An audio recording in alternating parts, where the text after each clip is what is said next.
Монголын өрөө холбооны тэргүүлэгч оператор Mobicom дараа үеийн 5G сүлжээг нэвтрүүлэх бэлтгэл ажлыг шалтараатай хийж хэрэглэгчдийнхээ хамт туршисны үр дүнд албан ёсоор нэвтрүүллээ. За энэхүү чанартай, найдвартай, тасралтгүй өндөр хурдны интернет болоод технологийн илүү оновчтой шийдэл гүйцэтгэл бүхий үйлчилгээг хэрэглэгчдэд санал болгож эхэлжээ.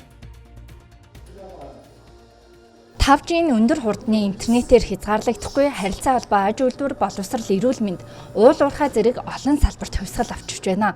Тухайлбал уул уурхайн салбарт жолоочгүй техник нэвтрүүлэх, алсын занаас мэс ажилбар хийх зэргээр олон боломжийг нээж байна. Тэр дундаа Mobicom хамгийн хурдтай 5G сүлжээг нэвтрүүлж байгаагаараа онцлог юм а.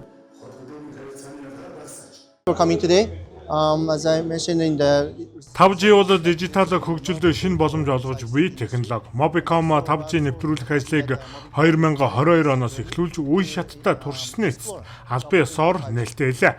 Mobicom 5G сүлжээгээ Улаанбаатар, Дархан, Эрдэнэт болон Монголын 21 аймгийн төвд нэвтрүүлсэн. Цаашид хэрэглэгчдийн хэрэгцээнд тулгуурлан орон даяар тэлэхээр зорж байна.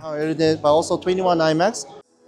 2024 оны 10 дугаар сарын байдлаар дэлхийн 180 гаруй улс орны 600 гаруй оператор 5G технологид хөрөнгө оруулж, туршиж, лиценз авч нэвтрүүлэх ажлыг эрчимтэй хийж байна.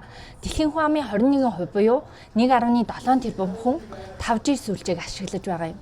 Mobicom ч олон улсын эмчийг хандлагад нийцүүлэн үндэсний хэмжээнд дараа үеийн холбооны дэд бүтцийг бий болгож, Монгол улсын дижитал хөгжилд бодит хувь нэмэр оруулж байна.